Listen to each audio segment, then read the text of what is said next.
Well, hey there, students. Welcome back to Big Walnut University, your second semester at Big Walnut University. And this is History 1182. And if you haven't guessed already, for the first 2 units, I've got some really sweet background jams. And unfortunately, they're going to go away after Unit 3 because I recorded all those lectures last year. But for the first 2 units, I have some very outstanding music in the background. Hopefully I have some good information for you too, but I love the jams I got. Now check this out. We're going to go in this semester from the very unfamiliar to the extremely familiar. Things that are happening right now. And we're going to start this semester back around the year 1500 and go right up to the present. In order to talk about this Indian Ocean, I have to lay a great term on you, and the term is strategic. Strategic just means that you're located in a very important place. It's kind of like you have a crush on somebody at lunch and you decide to eat at a certain table so you can gaze upon them. That's a strategically located table. Now, if you look at the Indian Ocean, look at its central location.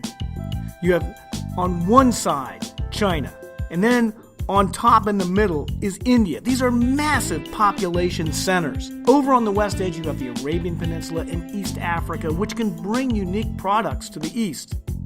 You also have the important population and unique product centers of Malaysia and Indonesia. One other ultra-strategic body of water is this strait that lies between Indonesia and Malaysia called the Strait of Malacca. And this is like a trade funnel. This is like a transportation funnel.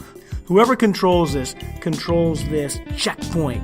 It's kind of like the cataracts on the Nile River. Whoever controls this controls a vital place in the trade in the Indian Ocean.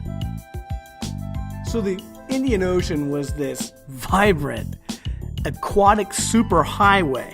So now I have to tell you what the boats were that traversed this waterway. And these were the 3 dominant ones. The Malay Jong from Malaysia, the Arab Dhow, and the Chinese Junk. And you have to understand that this was, Europe was just emerging out of the Dark Ages. These were the best ships on the planet at the time. So the Indian Ocean was where it was happening, baby. So let's talk about this area called the Islamic world.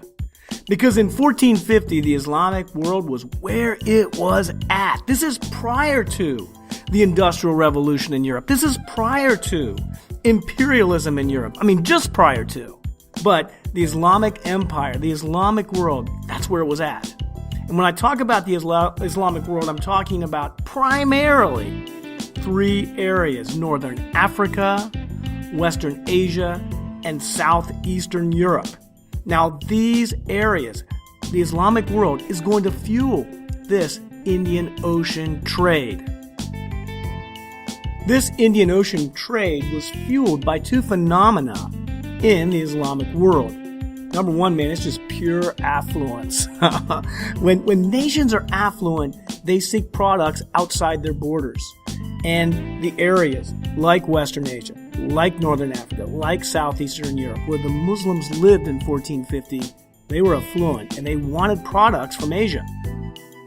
But the other factor I find fascinating, I imagine some of you at some point in your life, maybe some of you have done it already, will have a desire to become a missionary. If you're a Christian, you might feel so compelled and moved to share your faith with others. Well, Christianity is not the only evangelical religion. Evangelicals are those that have a desire to spread their faith. Muslims are the same. And in addition to trading with people from East Asia, Muslims had a tremendous desire to convert those of East Asia to Islam and spread the faith that they held so dear.